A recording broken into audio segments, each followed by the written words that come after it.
911 emergency. Are being fired into the 911 route festival. There's like 30,000 people here. Oh, I understand. We already have officers en route. Can you tell me who is speaking? We don't know, ma'am. We're all checking for cover. It's coming from above. I would assume from like Mandalay Bay side over by the Luxor area. On October 1st, 2017, 60 people lost their life, 413 people were injured, and an additional over 400 people were injured during the panic right here by the Mandalay Bay, directly in front of the Luxor. And that's right, we are talking about the Route 91 festival that was held here in 2017. The Route 91 Music Festival was getting ready to conclude. The final singer of the night, Jason Aldean, was in the middle of his set. He was just finishing up his number 6 song of the night. And people started thinking they were hearing fireworks as shots ring out from the Mandalay Bay, which is just behind us. Again, it was right up here on this side, somewhere on the 32nd floor.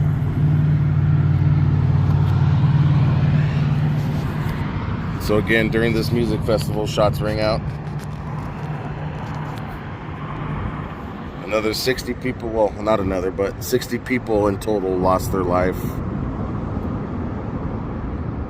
Over 800 were injured in a pointless crime. People just wanted to have fun. They wanted to come out here and just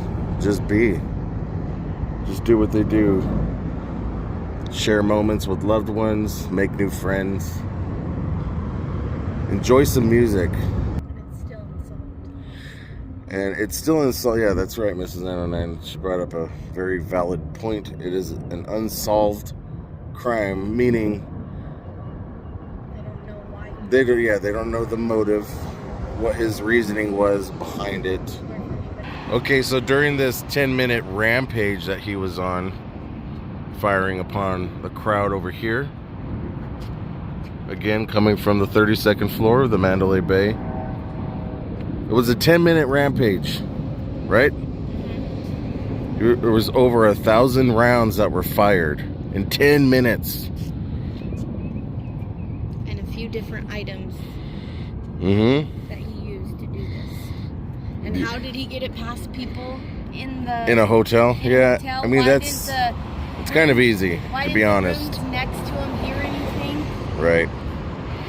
Well, he was on the 32nd floor. Maybe he was next to being alone. Maybe there was nobody on the floor.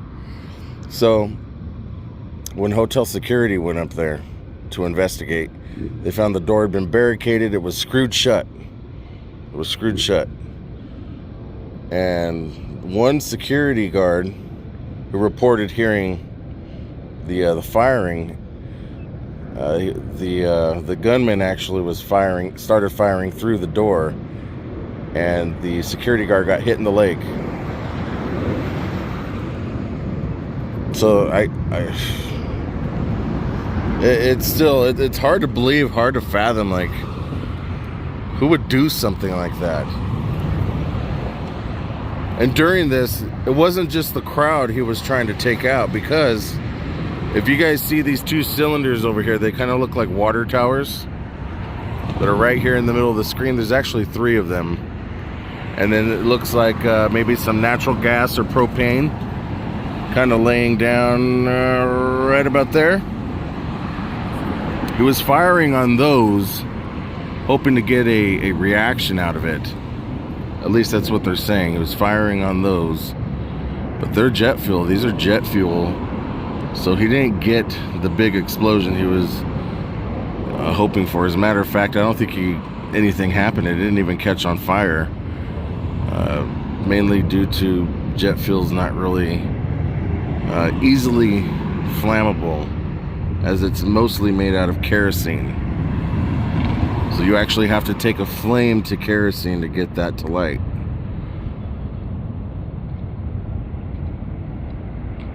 It's so crazy. So crazy. Didn't need to be. I don't know if any sort of extra security or safety measures have taken or have been taken into place since then. We do know that they do not, I want to say rent, but it's not rent, let anybody stay in that room Yeah, anymore. I mean, I wouldn't either. I mean, it's kind of the right thing to do. And who would want to stay in something like that? I don't know, other crazy people? Yeah. Crazy loves company. That's for sure. But again, guys, this is the spot where it all happened. When the shooting broke out, there was a security guard up top. He got wounded in the leg. A maintenance worker came in and unbarricaded the door. And both of these guys were calling down to dispatch, letting them know to get the police out here. I believe it took them 6 minutes to get out to the scene, and an hour later they made entry into the room where the firing was coming from, and they found the gunman deceased from a self-inflicted wound. But such a tragedy, Mrs. 909. It's sad. It didn't have to be. It's just, I don't know, I can't get my head into something like that, so it's hard for me to really even understand these sort of things. What makes it worse is they don't even know why he did it. Yeah, it'll be a mystery never solved. Yep. True crime unsolved to this day. 60 families have to go Yeah. with not knowing why. Exactly. Okay, so I usually do my best to try to leave the suspect out of the story here, but I'm finding out that there's really no real way to tell a complete story without at least including some of the facts about the suspect. But the suspect's name was Stephen Paddock, and I'm not even really going to get into this guy's life because honestly, who cares? But what we do know is that he checked into the Mandalay Bay September 25th, 2017. And throughout the whole week, there's actually, from checking in, there's video surveillance of Stephen and a bellhop. Actually, the bellhop is helping Stephen unknowingly bring the weapons up to his room along with the ammunition through all these bags, and then surveillance had captured him each time leaving the casino and returning with more bags. It was estimated to be over 20 bags, bags like duffel bags and luggage sort of bags. Over 20 of these bags that in total that he had brought up to his room over the course of a week. He did travel back and forth to his home about an hour away. And for those of you wondering, he did book himself into room 32-135, and it was actually a complimentary room because of how much he actually gambled.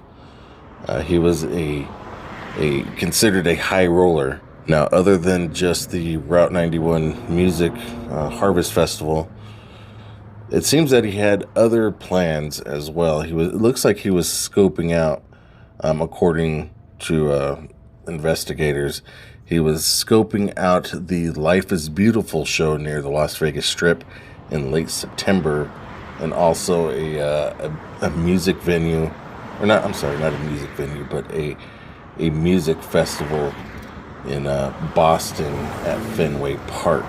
Also, the weekend before the incident at Mandalay Bay, he rented a room through Airbnb at the 21-story Ogden condominiums in downtown Las Vegas and stayed there during the music festival below that included Chance the Rapper, Muse, Lorde, and Blink-182. Now, the case is considered an unsolved case. It doesn't look like it'll ever be solved. There is speculation by the FBI that Paddock was very distraught and upset with the downgrading of comps from the casinos for their high rollers, And that's really all they have. That's the only thing that they can really come up with. Other than that, there was no note left behind. There wasn't anything left behind stating a motive or anything leading to believe any other sort of motive other than him being very upset with the comps that the casinos were handing out, as he was a avid gambler. It almost seemed as it was an addiction. And really quick before we get out of here, guys, I just want to give a quick shout out to everybody that helps and supports the channel and helped me get out here today. If it wasn't for my members here on YouTube and also on Patreon, I wouldn't have been able to get out here today. So thank you guys very much. And if you guys want to see more true crime here on my channel, please let me know. Just simply type more true crime down in the comments, and so I know you guys made it to the end. Leave me the black heart emoji, as every now and then I do ask you guys to do this just so I can see who's actually watching and making it to the end. So thank you guys very much. I appreciate you all. And again, leave me that comment, more true crime. Thanks for watching, guys. By the way, YouTube is going to suggest that you guys might enjoy one of these videos here on the screen next.